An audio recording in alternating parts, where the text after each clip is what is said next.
Welcome to Engineering Studio with Dr. Mohammad Tahir. From this video, we are going to start a new subject which is design of steel structures. In this course, we will cover 7 chapters.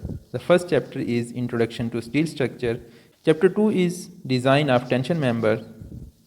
Tension 3 is related to design of compression members like columns, bracings. Chapter 4 is Design of Beam and Chapter 5 will be Design of Girder. Chapter 6 is Design of Connections. So in that chapter we will cover design of riveted and bolted connections and welded connections. Chapter 7 is Design of Truss Roof System. In that chapter we will cover design of corrugated sheet, design of purlins and sag rod, and design and analysis of truss members. I will create a playlist for all the videos, and for each video I will make timestamps in the description. So if you want to jump to any particular content of the video, so by just clicking on that time you can jump to that point. In this video we will cover 2 topics from the first chapter, which is Introduction to Steel Structure and different type of steel structural section. So what is steel structure? The steel structure is assembly of structural shapes which are joined together by means of riveted, bolted or welded connections. So there are 2 main categories of structures in case of steel. The first one is frame structure or skeleton system, in which the main load carrying elements are beams and columns.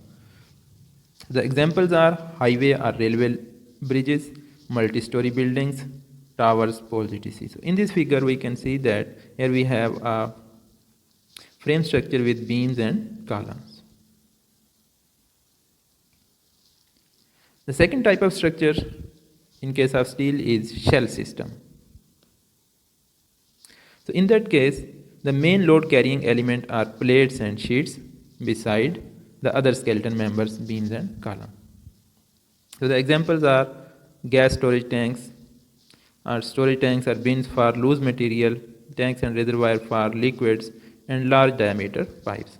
So here we can see the silos constructed with the steel sheets, steel pipes,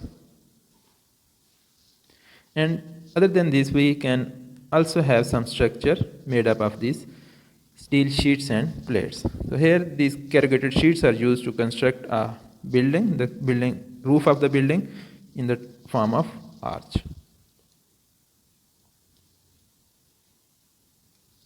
Next is merits of steel structure. Steel is a reliable material because of consistency and uniformity in the properties. If we take the material from different sources, the properties will be almost same. Factory manufacturing. The second merit is the factory manufacturing is possible. The members are fabricated in factory and joined to make assembly at site. So in case of factory manufacturing fabrication, we can get the better quality control. The third benefit or the merit of steel structure is prefabrication. So prefabrication is possible in case of steel. So parts can be fabricated and assembled in the factories. Then next is speedy construction. So as factory manufacturing and fabrication is possible, so it makes easier to erect and bring in use the structure and reduce the overhead charges. So we can manufacture and prefabricate the structure in the factory, and we will bring into at the site and the structure can be used.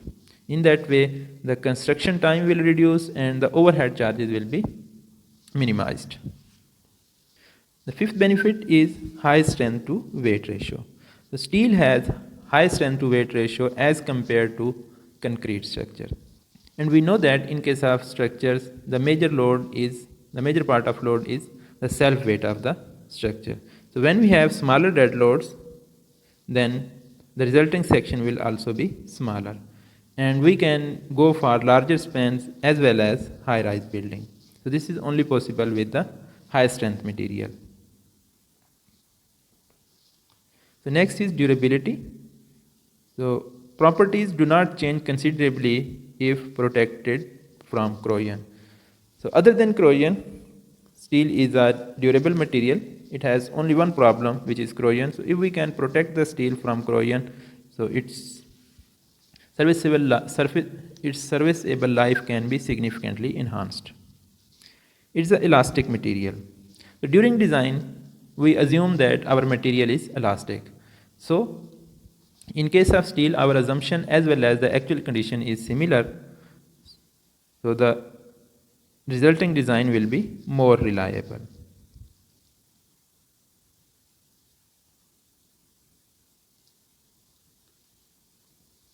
So it is a ductile material. So this is the most prominent benefit of the steel structure. So it has elongation up to 25 to 30% before fracture. So it gives visible deflection and evidence of impending failure. So if the structure is going to fail, so it will give sufficient deflections. So and this deflection will be visible, so we can easily evacuate the building. The next is future extension. So in case of steel, future extension is very easy. Addition to existing structure is very easy. Connection can be employed effectively. So we can connect the new structure with the older one with the help of bolts or welds. The next is possible reuse. The steel can be reused and recycled easily. Steel is 100% recyclable. Waterproof and airtight construction. So with the help of steel, we can construct waterproof structure like water tanks and oil containers, and airtight construction. For example, we can construct gas cylinders.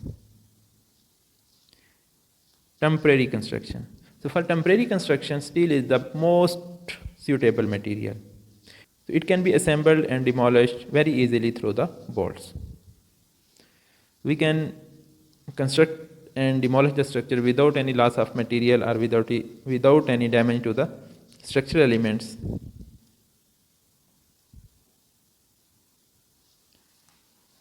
Next is demerits of steel structure. The first one is high maintenance cost. As we know, steel is susceptible to corrosion when it is exposed to air and water, so it requires regular maintenance. If we do not protect the steel from the corrosion, so it can lose its thickness 1 to 1.5 millimeter per year. So we need to protect the steel from the corrosion. So it will cost a significant amount. Fireproof cost. Although steel is an incombustible material, but its strength reduces at the temperature prevailing in fires. For example, at 400, 500 degrees centigrade, its strength will significantly reduce.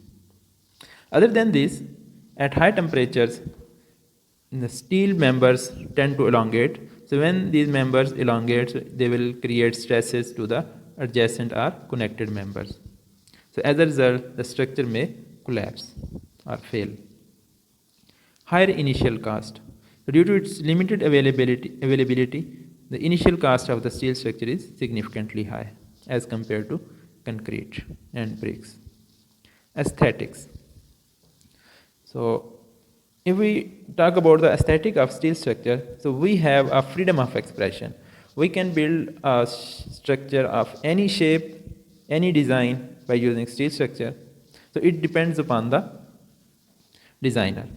But sometimes we need cladding material such as ceilings, especially in case of frame structures.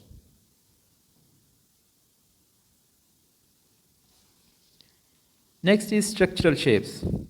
Common structural shapes used in case of steel structures.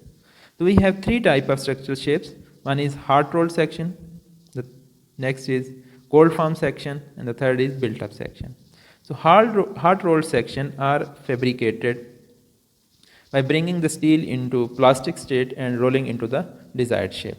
So variety of shapes are available in the market. So these shapes are standard shapes. For example, W section, I section, C section or channel section, angle section, T section, pipe section or circular section, box section, bars, rectangular or circular or plates. So variety of sections are available in the market.